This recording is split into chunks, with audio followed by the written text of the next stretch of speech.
All right, so we'll review quiz 3, and with the time remaining, we'll talk about the final, which is easy to talk about. Let me talk about the final now, just to remind you. The final will cover assignments 1, 2, 3, and 4, and quizzes 1, 2, and 3. And the problems on the final won't surprise you at all. They'll look a lot like what you found on the quizzes, which look a lot like the assignments. The only exception I will say is that on quiz 2 is particularly hard, I think. And there will be problems that resemble quiz 2, but they won't be as extensive. You won't have to write so many test cases. And you won't have to implement so much. And 20% of the final is on the quiz 2 material. Okay, so I would say that most people are having the greatest trouble area is understanding classes and objects. And that's why with the results of this current quiz here were pretty good. It shows that people are getting it. They're understanding vectors, they're understanding linear processing, a loop. How do you write loops with conditions in it? So that's an excellent foundation to build your knowledge on if you continue on after this class with computing. But classes and objects are more abstract. They're harder to get, especially in the context of this class, because we don't have any good example situations where it's obvious that classes make the problem easier to solve. In fact, you need to work with very large code base, and then it really becomes very clear that using classes and objects makes the whole problem of designing a complicated system much easier. Well, there are some differences of opinion about that, but in fact, practically every system that's being built these days, that's not built on top of legacy code, like say a COBOL programmer or a program written in C, that programs written these days really do follow an object-oriented design. They heavily rely on classes and objects, so you see that everywhere. So it's a subject area that really it's very useful to you to master that area. And you'll have one more chance in the final here to show that you get it. So 20% of the final is on classes and objects. And first let's go through quiz 3, and then with the time remaining I'll talk a little bit more about classes and objects, and also we'll just briefly look at maybe quiz 1 or assignment 1. All right, here we go. The is-identical function. We did this in class. If you want to see this again, just go back and review the lecture. Right? So this was an assignment. So I'm going to skip that one. Write test code that tests every statement in the is-identical function that you implemented. Did we do that? I think we did that. Basically, you want to be able to execute every line of code. You know what? Let me do that really quickly. Because we can't do the test cases, so let's do the implementation. So let's do this.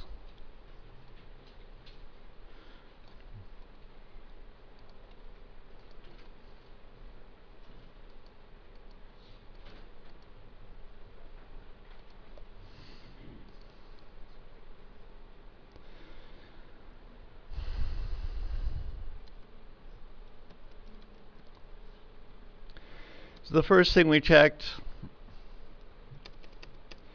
is if their sizes were equal.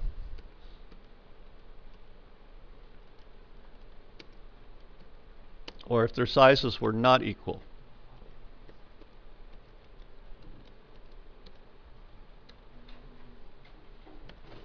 I'm going to use tabs there. If their sizes are not equal, then they can't be identical, so we return false. If their sizes are equal, that means we can iterate through across an index ranging from 0 to the last valid index in A, which is the last valid index in B, because they're the same size.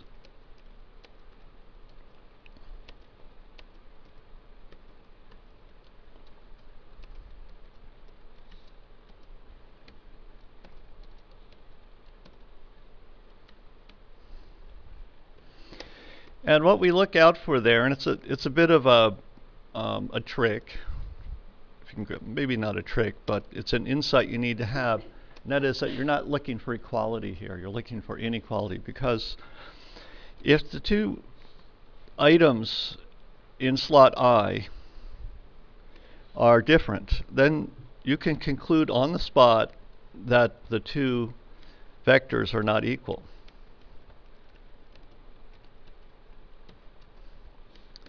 But you cannot conclude on the spot that they're the same, because you have to look at every pair. And so after the loop is finished, at that point, you can return true that, yeah, we looked at every pair, and they were all the same. So now the test code should reach here. The test code should reach here. And if it reaches, and it should reach here. There's 3 points where the test code should reach. And if the test code reaches those 3 points, you've covered the whole code. That may not be sufficient to test special cases, but it executes every line of code. So we'll need at least 3 test cases.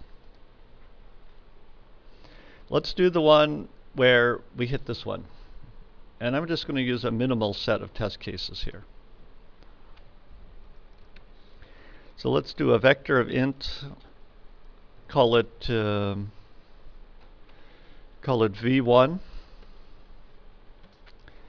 and another vector of int, call it v2. And on v1, let's push back a 0, and then we'll assert that. Let's do it like this. This is easier for people to understand. Let's assert that is identical. Calling is identical on v1 and v2, that returns false. I think this is how people are remembering it. I was using a more compact expression, which you're welcome to use, of course.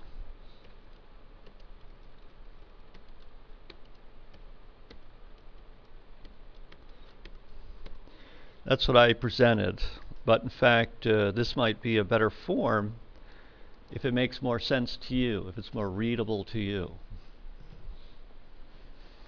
Alright, so there we've reached this point here. Now let's have a test case that reaches this point. And that's easy to achieve.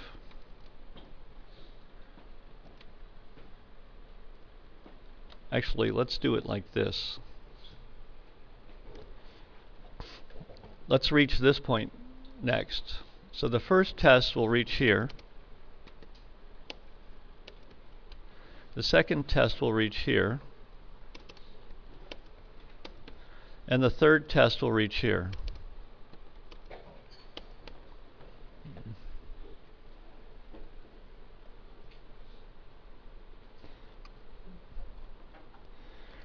So now v1 has 0 on it, v2 has a 0 on it, and let's go ahead and do this assertion here. These should be identical.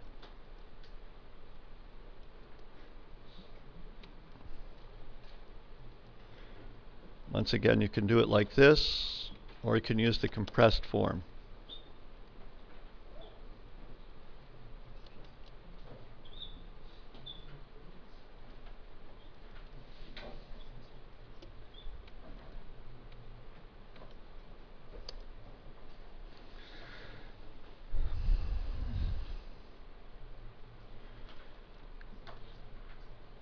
Now let's do our third test, and we'll push onto 1, we'll push another 0, and onto 2 we'll push a 1. So now v1 looks like this, And V2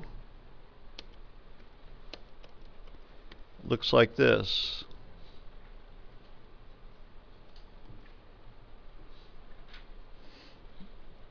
Then we could just copy that line right there. So those are not equal.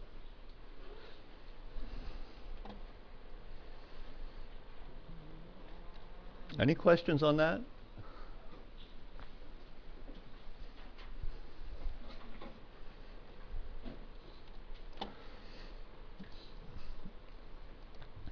Okay, write a predicate function called is strictly increasing. This was an exercise as well, right? Yeah. All right, I'm going to skip that. And the test code is similar. I think we did the test code for that as well. And 5, compute total. Here we go. Suppose that array of int A has rows, columns, where rows and columns are some constants. Implement compute total.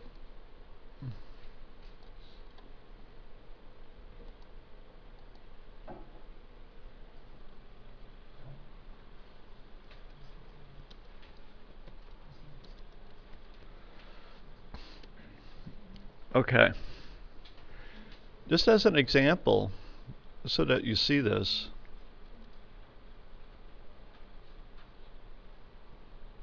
you know, if A looked like something like this,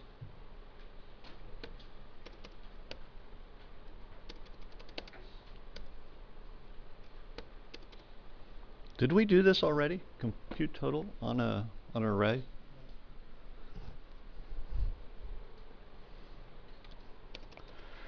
So here's an array that has it has 3 rows and 2 columns. And the total would be 9. So we just add the numbers up.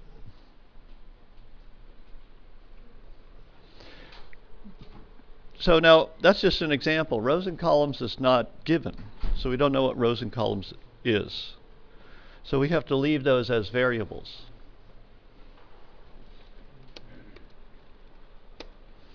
Let's let I range through the rows.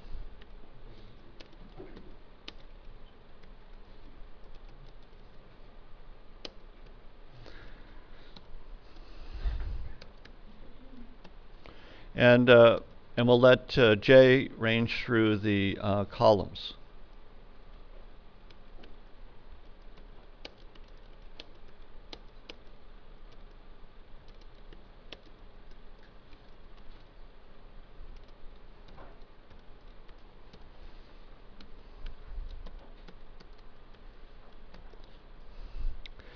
And we'll have some accumulator, say call it total.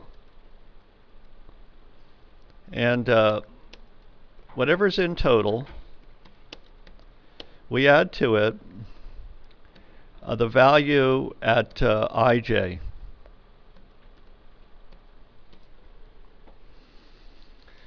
So I starts at 0 and hits 1 less than rows. So we have 3 rows. That means I starts at 0 and stops at 2.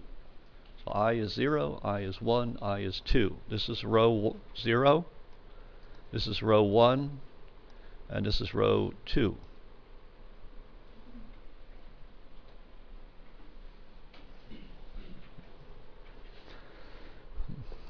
Not sure you would call it row 2, but it's the row that's at index 2.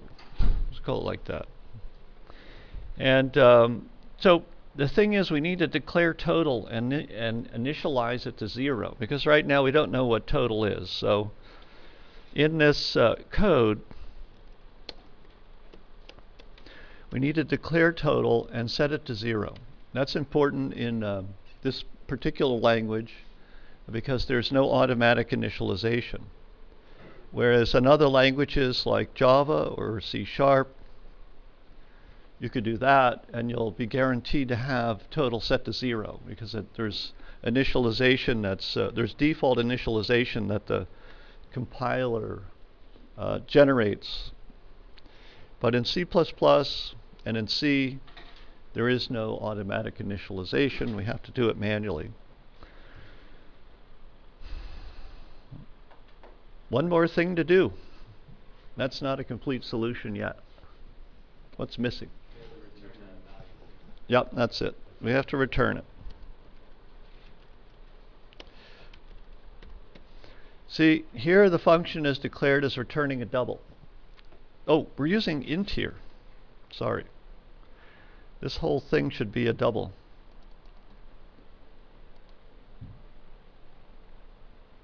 Well, the indices are ints, but the total is a double. Okay.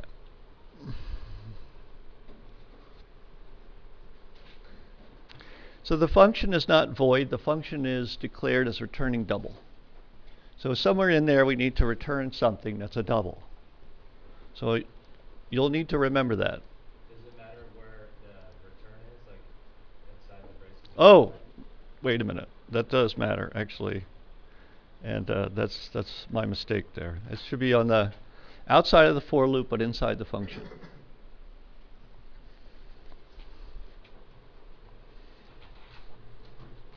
Okay, you'll certainly see a question like this on the final, I think. I don't remember the exact questions I made up already, but I'm sure I have one of these array questions on the final. All right, here's another one.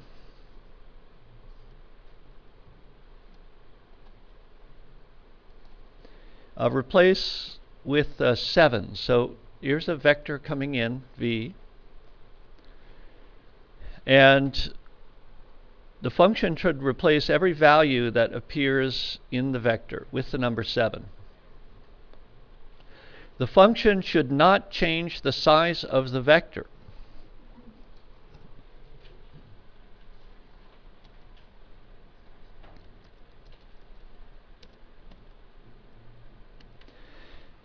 Well, that means we need to hit every element of v. So let's range across the indices that are valid for v.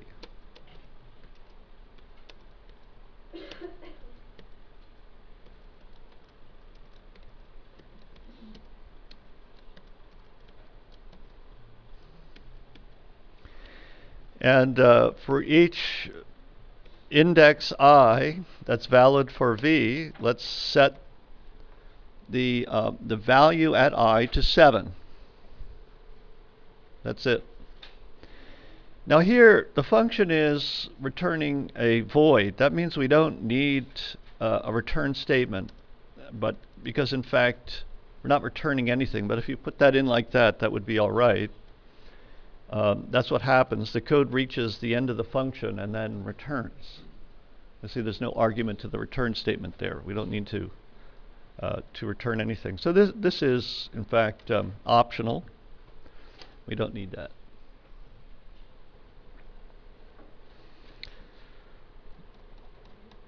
That's it. All right, let's take a look at an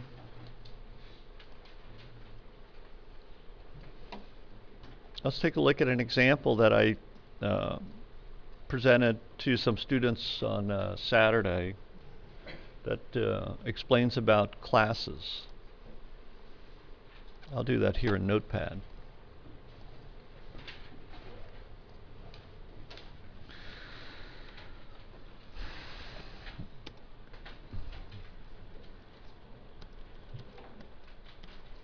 Here's a declaration of a class called container.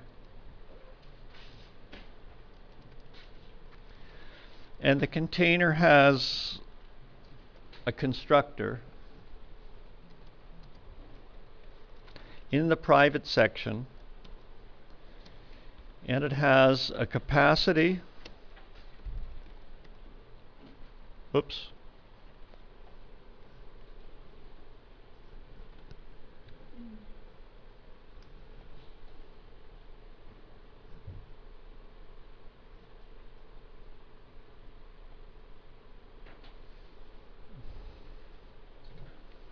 Looks like I lost the visual there. let's see. The projector looks all right. Try that one more time here. It's not coming up.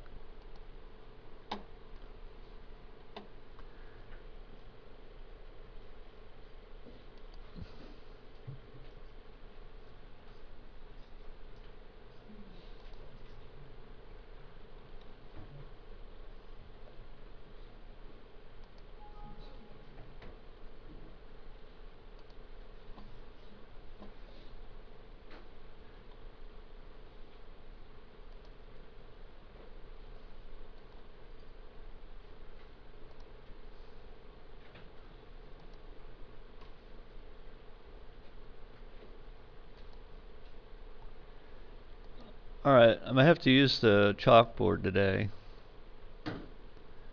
Let's see. I'll try one more time here. As some of the people stay home, they expect to see this on, YouTube. Let me try this again here.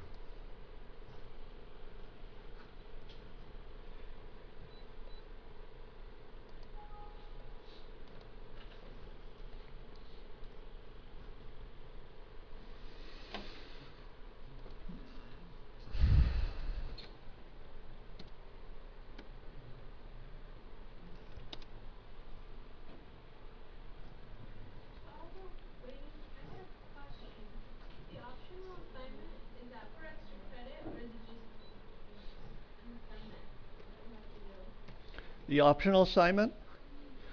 That's for extra credit, but that optional assignment is it's for advanced students, the ones that really want to push their knowledge and master the subject. So if you're not rock solid, I wouldn't recommend the the optional assignment.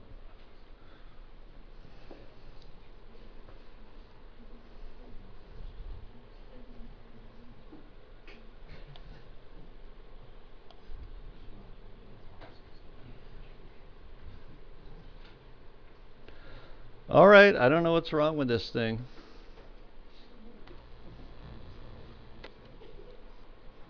One more try. I got it. And I lost my notepad thing. There it is. All right, let's continue on. So here we have a container. It has a capacity. It has items in it.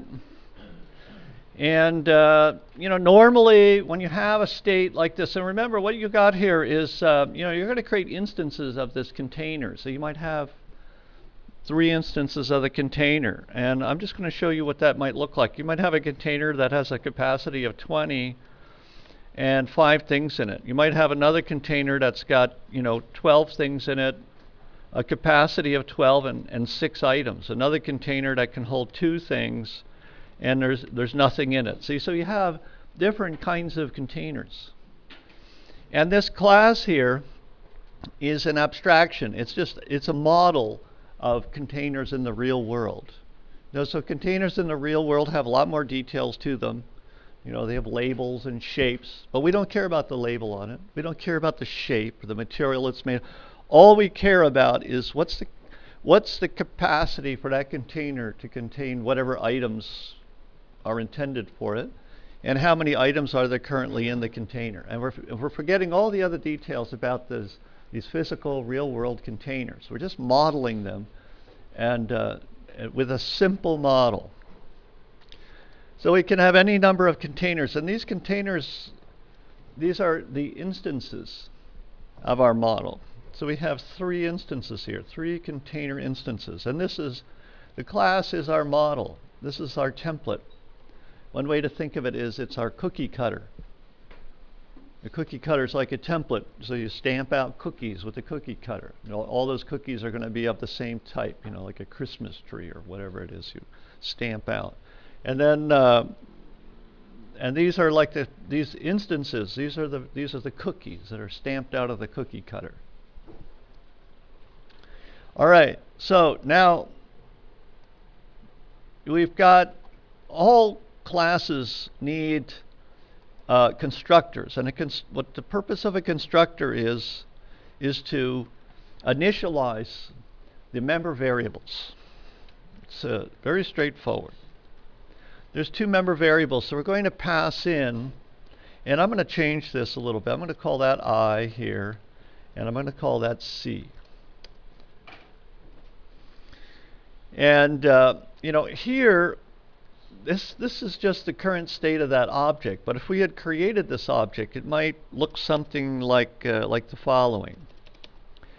We would declare container C, and we would pass in a 20 for the capacity, and then 5 as the current number of items. So that statement there runs the constructor. And what does the constructor do? It takes the 20 and the 5 and copies them into the capacity and the items variables.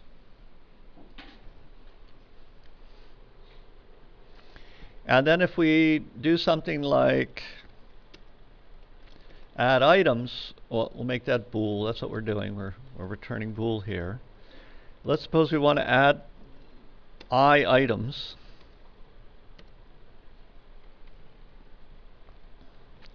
Maybe we have this container here.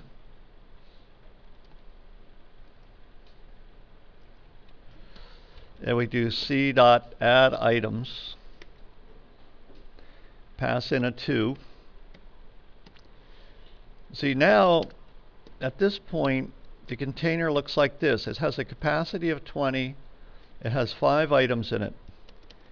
After we call add items and we pass in the 2, the capacity is not changing. We're not changing the capacity. That's in our model. In our model, the container is not elastic. It doesn't get larger. But it can hold more items. And now if it had 5, it now has 7.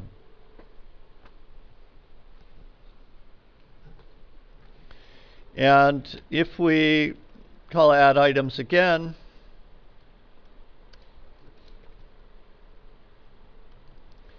this time we'll pass in 15. That's a bad number. What are we going to do?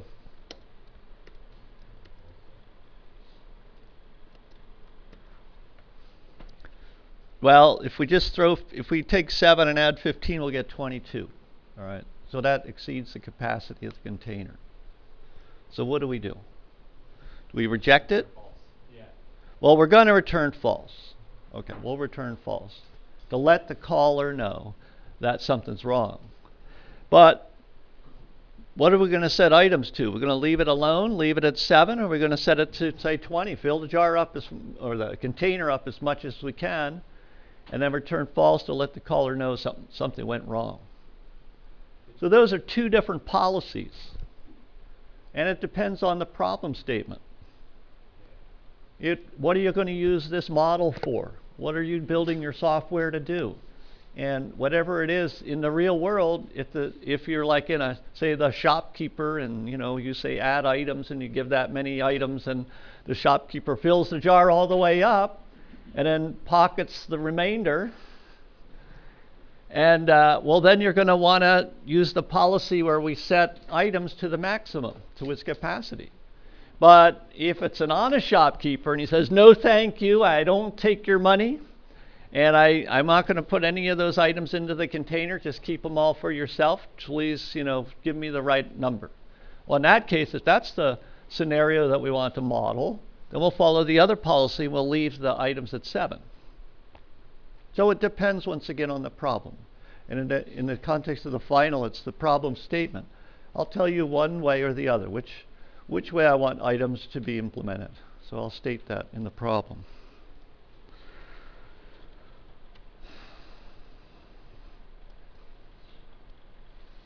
Then you've got,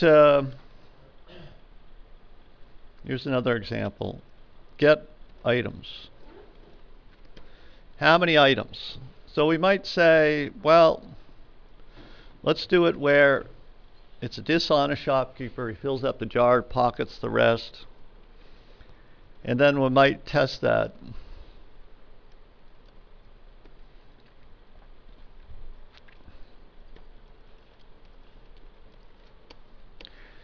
that that the result is that that the items now return 20, the capacity.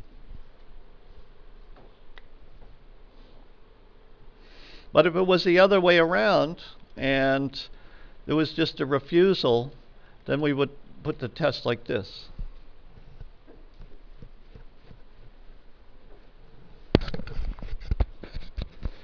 All right. Now let's go ahead and implement these. There's another one I want to show you here. This is another one.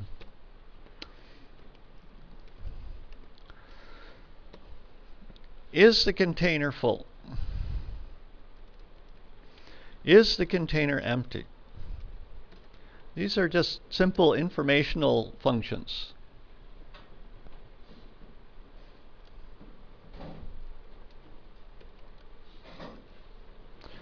Is empty. This would be false. You know, there's 7 items in there, so that's false. Is it full? That's false. But if in fact the policy was to add everything we could and max out the container, then is full here would return true.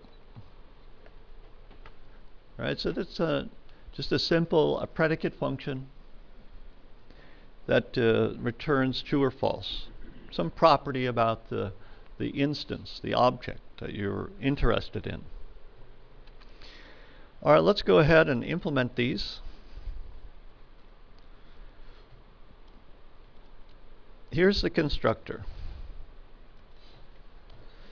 And the constructor, the job is initialize the member variables. There's 2. There's capacity and there's items. That's it. What does that symbol mean right there? Assigned to, exactly. It's not equal. It just looks like an equals. When they invented this, there was no symbol on the keyboard that looked like an assigned to, so they used this. And it's caused confusion ever since. This is not equals like you get in math.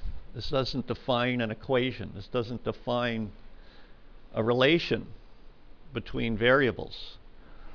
This represents an operation. Take the value that's stored in the memory location labeled with C, take what's in there, take that number, and write that number into the memory location that's labeled with the identifier capacity.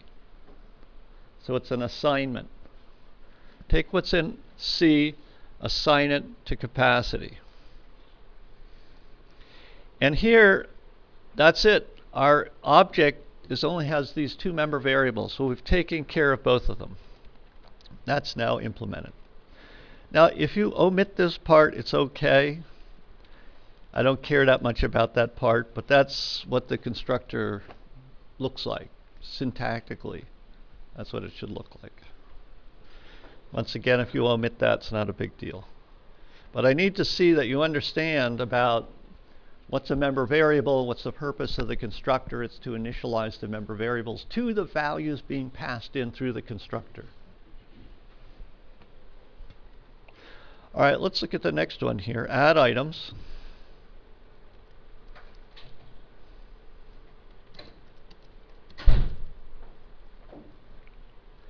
And here, the thing about items is we've got a condition. If there's too many items coming in, we need to return false. If I is too big, well, you know, that's hard for me to read if I is too big. What is easier for me to think about is if I plus the items are in there, if we were to add them together, do they exceed the capacity? If that's the case, we're going to return false. Here we're not doing anything, just returning false. Else else I is small enough, and we're going to end up returning true. Of course, we need to modify items, but after we modify items, we're going to return true to say that everything was good. How do we modify items? Here's the wrong way to do it. Wait a minute, there's 5 items in there already. I'm just trying to add 2. Now I'm setting items to 2. That doesn't make sense. We want to take what's in items, which is 5 in that example, and add to it the items that are being passed into the function in I, which is 2 in the example, to give us 7. So you take the items 5 plus the 2 being passed in, and you ignore what's on the left side of the assignment operator. You just compute that. Okay, there's a 5, there's an I, there's a 2, that's a 7. And then that 7 is going to get written into items. Oh, the very same spot that we just pulled a number out of. So this is a common form that you'll see. You take a variable and you want to add something into it. Now there's another way to do that. It's a shorthand notation, and it looks like this. Take what's in items and add into it what's on the right hand side there. So whichever way is easier for you, that's more readable for you, pick your way. But those are both two simple ways to do the job.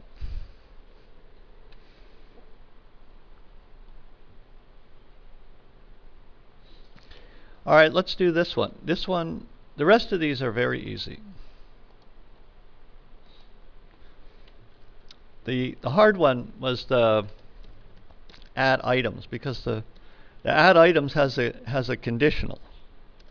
Of course, you could put conditionals in these as well. In fact, let's write them with conditionals, and then I'll show you the abbreviated form. Get items. That's just how many items do you have. Remember, the whole thing here, this private means the member variables are hidden away. So they call that, in the object-oriented design, they call that encapsulation. So the object encapsulates its state. It hides it away. And the programmer simply exposes whatever information and functionality that's needed for the problem, but no more. So we don't want the outside code to set items directly. And that's why it's put in this private section. But the outside code can always see what items is. How many items do you have? And you can only add. You can't, and that's just the requirement of the problem. It has to do with what we're trying to build. And so get items is simply to return the number of items in the container. So this is called an accessor function, an accessor function. It returns an int in our case. There's a member variable. Usually when you see something like get something, it's just a simple return statement. Normally, it doesn't have to be. It could have side effects. But in this case, it doesn't have any so-called side effects. It just simply returns the state of one of the variables. If we had get capacity, it would be the same thing. We just return capacity. And also you have other functions that go in the other direction, which I'm not showing here. And that would be, for instance, set items. This is also common. Get and setters. Getters and setters, they say. So here, the set items function, you would pass in the items to set items to. But this is not in this problem. I'm just showing this to you. This is not a requirement of this particular problem, but this is a common setup. You have a getter and a setter. These are called, this is called an accessor, this is called a mutator. Those are fancy words for those simple functions. All right, is full. So if we can do it as a conditional, if items equals the capacity,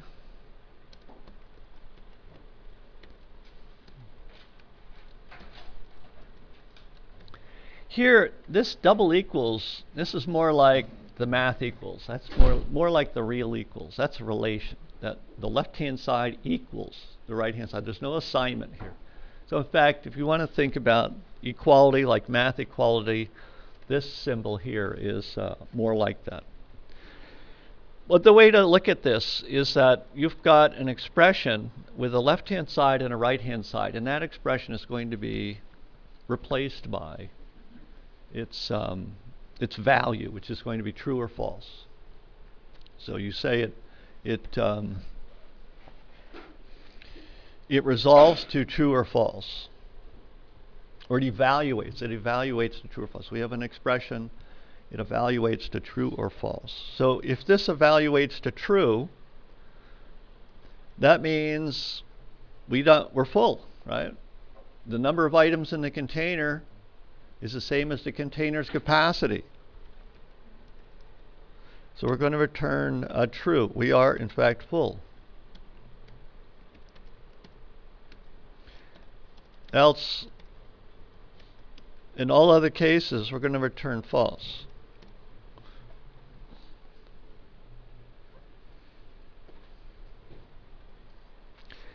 Is empty is similar. We're just looking for not that items equals capacity, we're looking for items equals 0.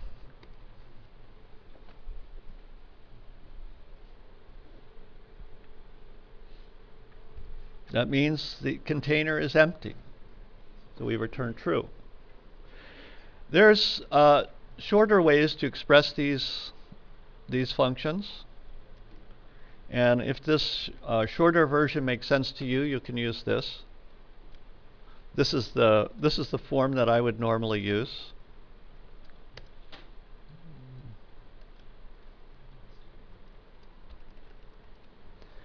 This thing resolves to true or false. If it resolves to true, we just return the true. The same with this.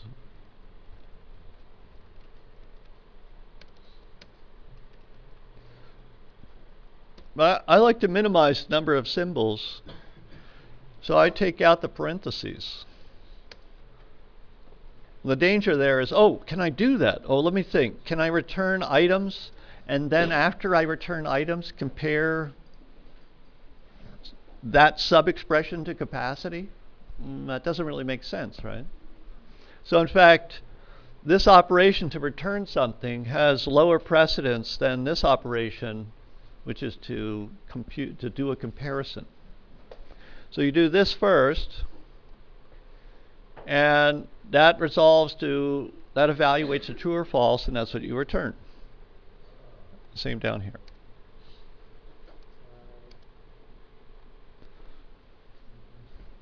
So once again, if that's hard for you to think about, you can use the longer form here, if that's more expressive for you.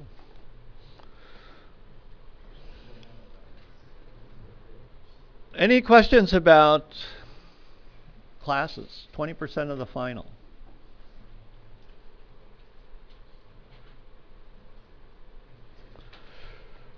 All right, let's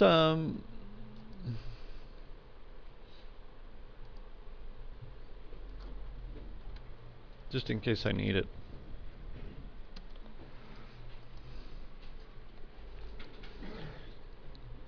Let me remind all of you about assignment 1 and quiz 1. That's the skills that you developed to do that assignment and that quiz. You're going to need those skills. And what is that skill? What are those skills? Well, it's just code reading. How to read the code. And to a certain extent, how to reason about the code.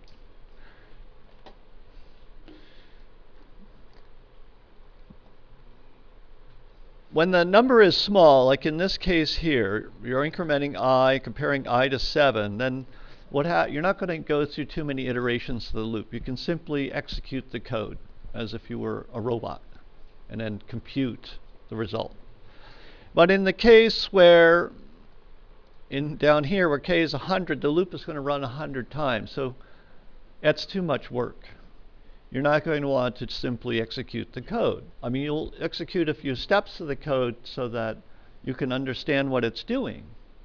Well, then after you do that, then you need to reason about the code and come up with an answer based on your reasoning.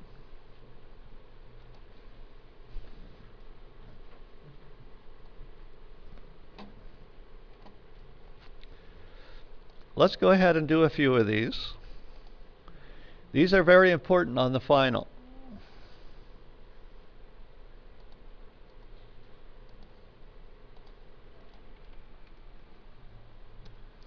There will be many of these, I think.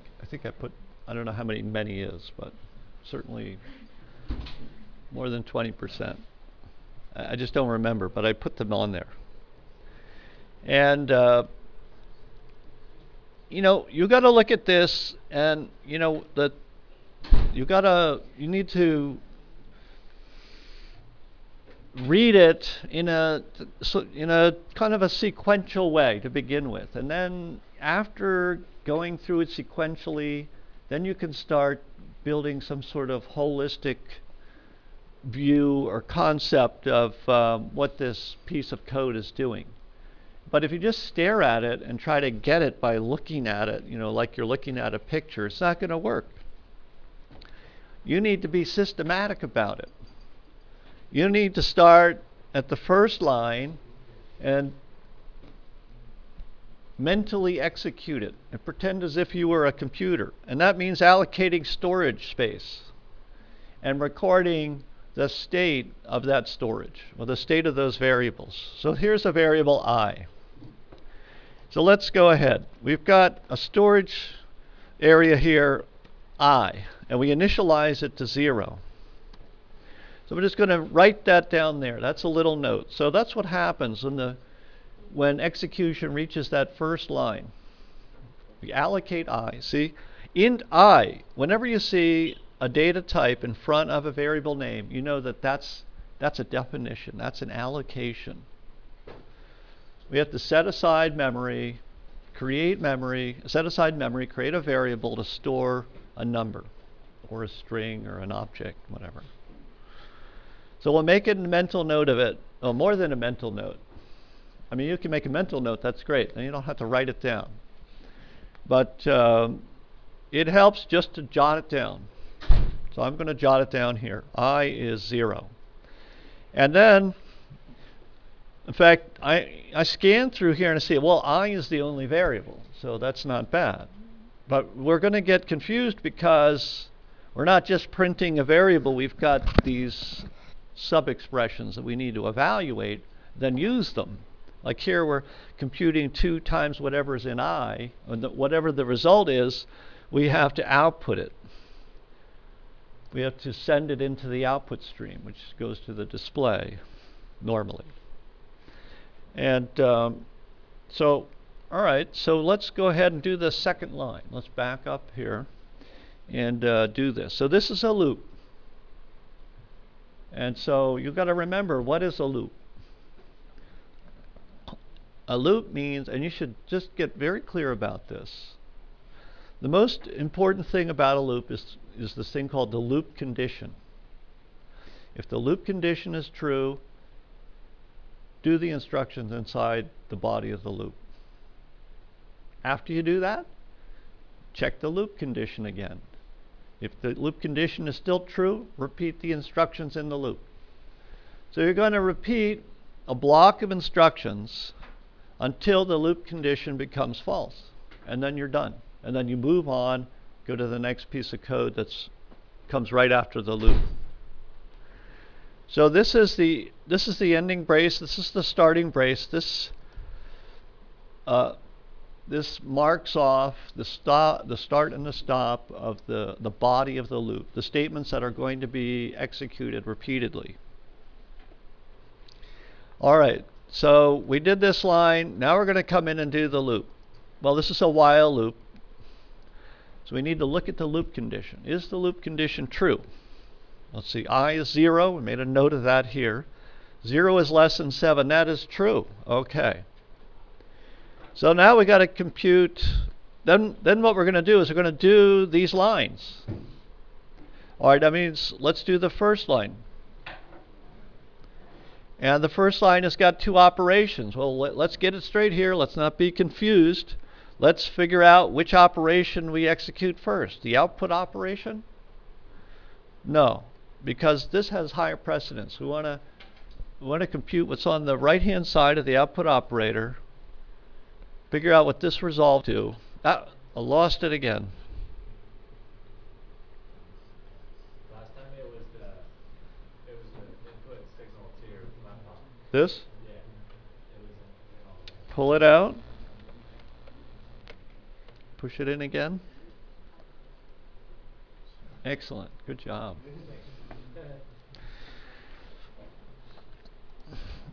All right, so 2 times 0. I is 0. That's a 0. And we're going to print 0.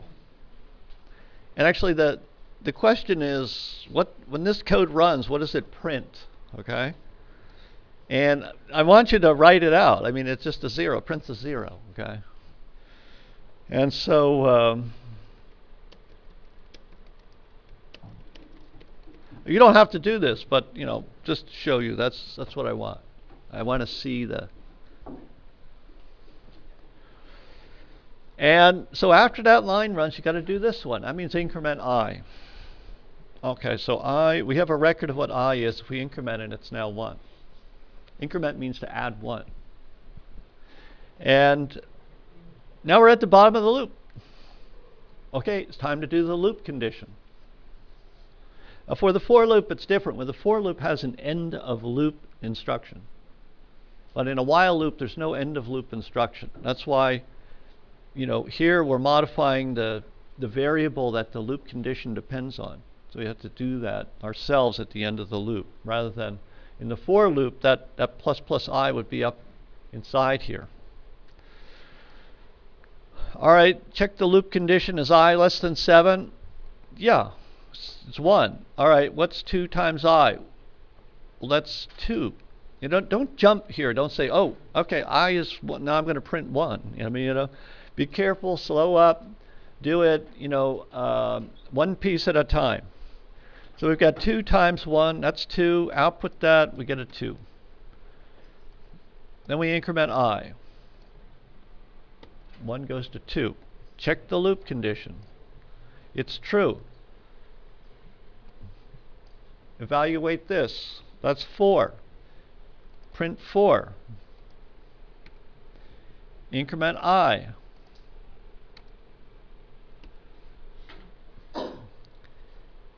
At this point, we can reason, right? Or you could just do it. You can do all 7 steps. Or 8 steps. So I is going, started at 0, I went to 1, then I went to 2, then I went to 3, like that. And I is going to go up to 6. The loop condition is still true, right?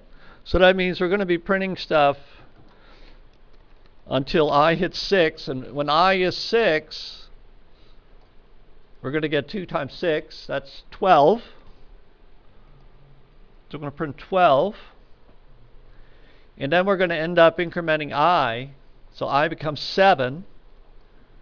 Now the loop condition is false. 7 is not less than I. So then you can just go back and fill this in. And this is 5, multiply by 2, right? So it's 0 times 2, 1 times 2, 2 times 2, 3 times 2, like this. Well, that's it, right? Oh no, 4 times 2, 8, 10, and then 12.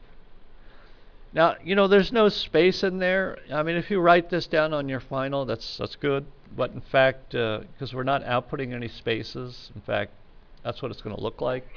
But I don't care about that. Well, how about if we wanted to look at how this would look as a for loop? Well, to make it a for loop, is this end of loop operation here would then go up to here. That's our end of loop operation. That's the counter that the loop condition is looking at. And then we're going to have this initialization. We just grab that and stick it right inside there. That's how to map a while loop to a for loop. I mean, normally a while loop has a more complicated loop condition, and you don't have a simple incrementer. If you have simple variable that you increment at the end of the loop, then that's a for loop. But if you have a complicated condition with that depends on maybe more than one variable or whatnot, then you'll use a while loop. So while loops are for the general case, and for loops are for the specific cases.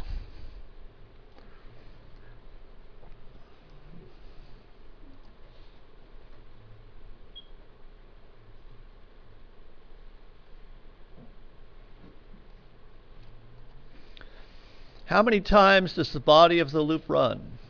Right, so we did this already, right? So this is, you just have to analyze that. You have to look that, this k is 100, and nowhere else in the problem the k doesn't change. So k is, you can just mentally strike the k and write in 100 there. And this part of the loop has no effect on the loop condition. So we're just incrementing I until I hits 100. And when I hits 100, we're done. Now when I hits 100, we do not execute this cout, because the loop condition is false. If I is 100, 100 is not less than 100. So that means the last time we execute the body of the loop is when I hits 99. When I hits 99, 99 is less than 100, so we cout I. Okay, so I gets to 99.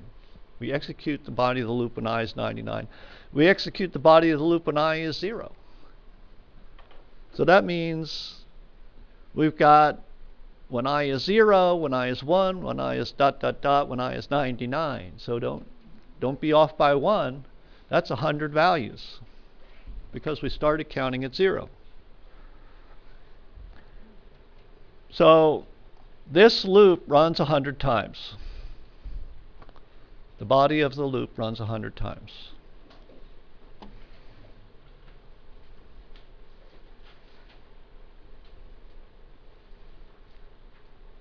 This has to do with understanding floating point division and integer division. This is integer division.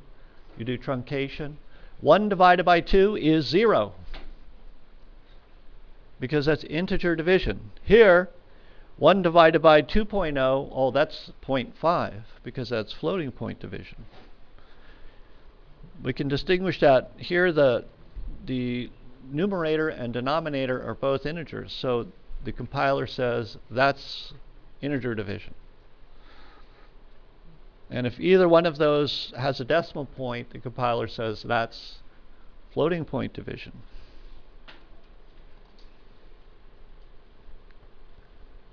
You need to remember the difference between pre-increment and post-increment. This is post-increment, this is pre-increment.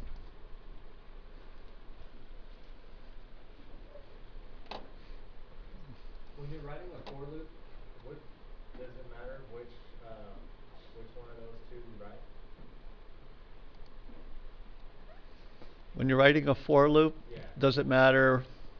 Like if you put post-increment or pre-increment? Oh no, that doesn't matter, because it's all by itself. Yeah. Okay.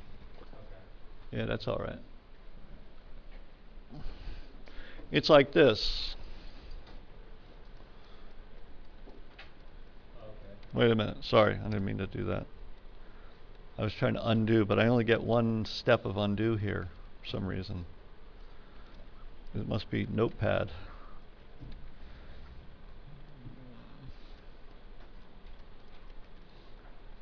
in this case here,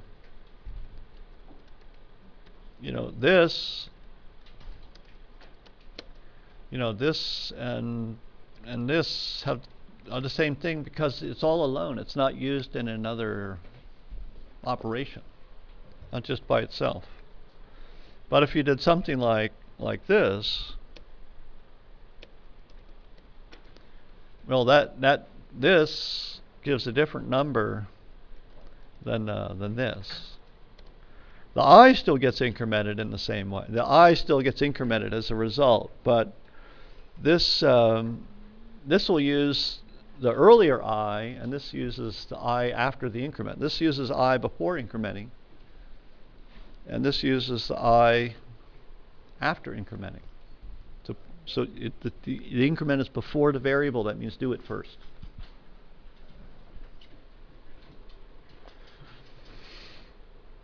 I'll give you a hint here. I don't think I have any of these on the final.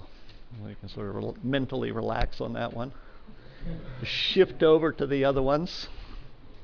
I'm pretty sure I left that out. Okay.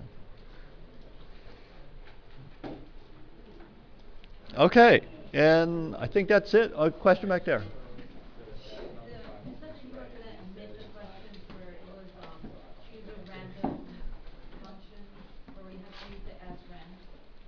Oh, random? Yes.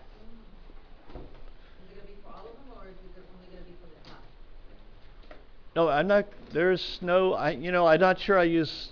I'm not using random in the object-oriented problems. Rand does not appear there. Does rand appear in another question? I don't think I put it on the final, but I'm not sure. So, but I know it's not in the question about classes. When I ask you to implement a class, I am not asking you to do anything with rand. Can you just show us how to use rand again real quick? Well, I'll be free in the lab. Okay. I think people are ready to go. Okay.